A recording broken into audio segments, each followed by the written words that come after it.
I love the end of this movie.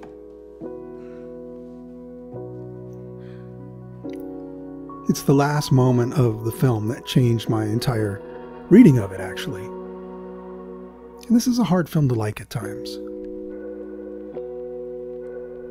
Hey, it's been a while, but there's no better film to talk about for me as a parent right now than Where the Wild Things Are, Spike Jonze's 2009 adaptation of the classic Maurice Sendak children's book that we've all come across, right? Spike Jonze directed her, Adaptation being John Malkovich, and so many music videos, and approaches this book in his own style, unapologetically delving into the interior life of the main character, Max, in a movie that at times feels like pretty trippy.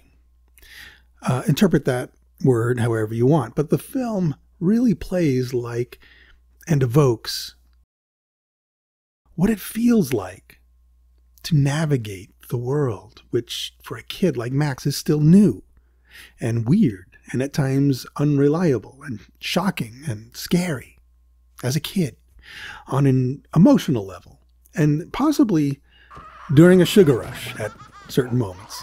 And I really want to applaud this film for doing that. Unapologetic is the word I choose. And why would you even want a filmmaker to apologize for presenting life as it's lived? Another way of saying life as it feels to us, or at least to Max. That's kind of the job of the artist, and we get that here.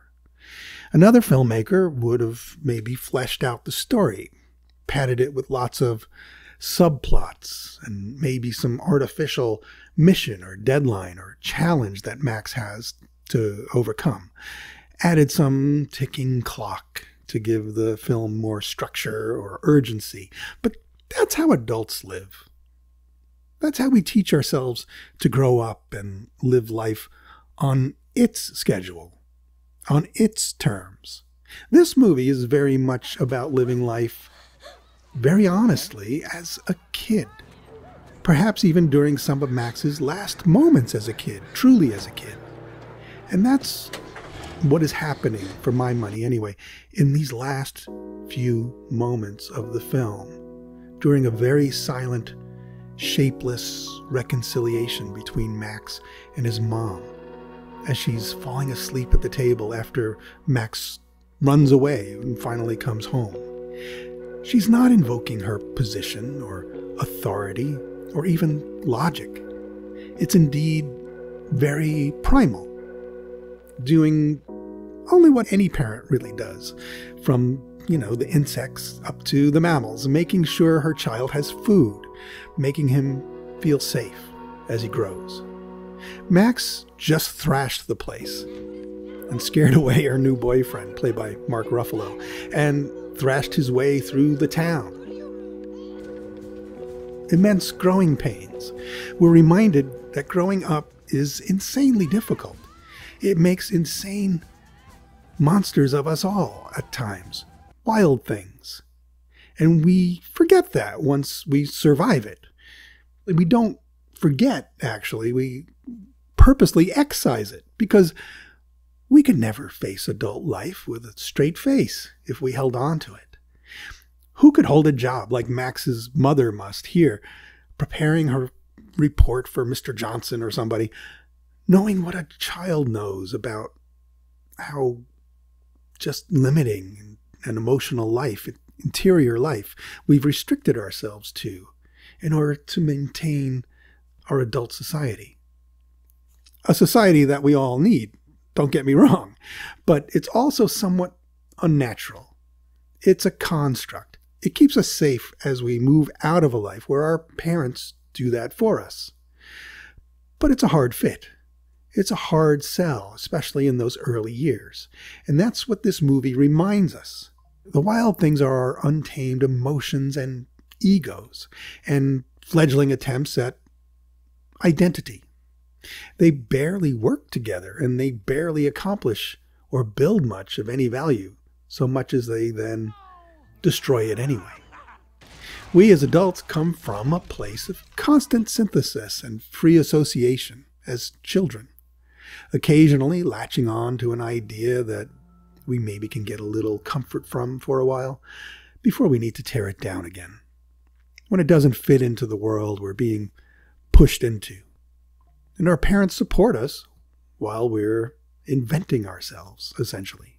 But there's an important role missing here, and that's Max's father, who we get the sense is divorced from his mom, played by Catherine Keener. And he's nowhere to be seen. And we're left to fill in the blanks about what happened there. It's a hot-button issue, possibly. I personally have no truck with purposely absentee fathers. You have to earn that word, in my view. So I think Jonze is wise to leave it a bit cloudy. This is Max's story. And what matters is Max's point of view growing up without his father, for whatever reason, without any guidance from that role.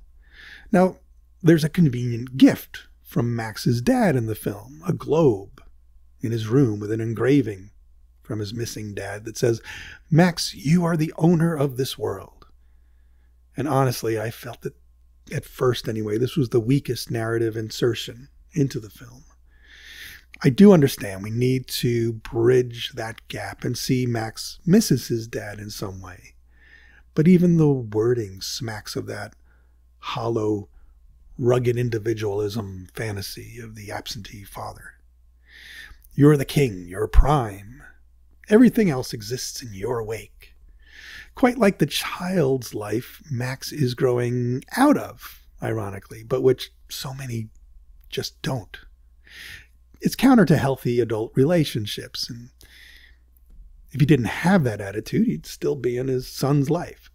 So it's interesting that Max is wrestling with that at a time when he must decide which road to take as a young man, when he meets the wild things, his wilder tendencies, face to face.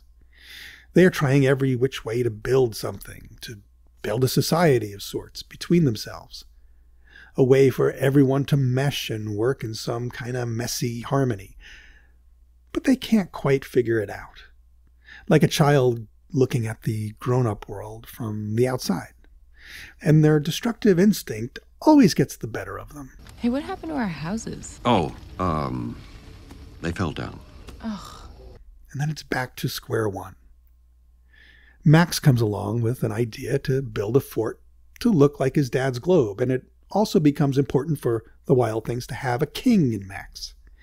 But eventually, that fictional version of Max gets rejected, and it's gone from the film entirely. We even see the remnants of previous kings the Wild Things have apparently eaten before Max's arrival, and he starts to understand the emptiness of that role, that self-servingness, and he longs for something more. I'm gonna go home. Something real. And that's the love of home, a real, nourishing, though difficult, identity. I'm not a Viking or a king or anything. Incorporating who he's been as a child up till now, So what are you? who he's observed, maybe in the adult world around him, and who he's begun to galvanize into, I'm Max. with the strongest aspects of all these parts, all these traits. And that's where we get this final scene.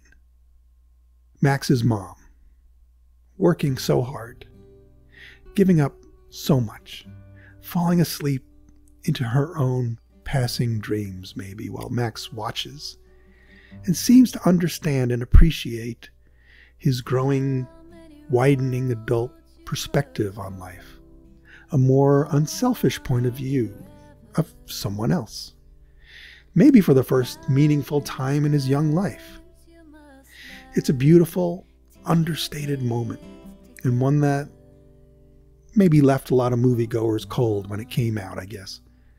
We don't often look for or find what amounts to poetry in a movie, and no one could be blamed for showing up to Where the Wild Things Are in 2009 and expecting something else. But something else might have been cheap Something else would have been Hollywood. You hire Spike Jonze and you're going to get into someone's head. You're going to have some unexpected perspective taking. You're going to get Spike Jonze. And I'm really grateful that we got that here. Even if the movie feels at times like it could have maybe been a short film and maybe even hit harder as one. It's a really weird piece of work, but ultimately I'll take an hour and 40 minutes of Spike Jonze's Where the Wild Things Are over, well, most movies getting made. Well, there you have it. If you're a parent and you want to feel like everything you've given to the task is worth it in the end, just for these small moments, when you get to feel like it's going to be okay, or you're a grown-up and want to remember how insane and intense and wild a thing your growing mind used to be, then this movie might be worth checking out. It's not really for kids, in my opinion. I'll let you out!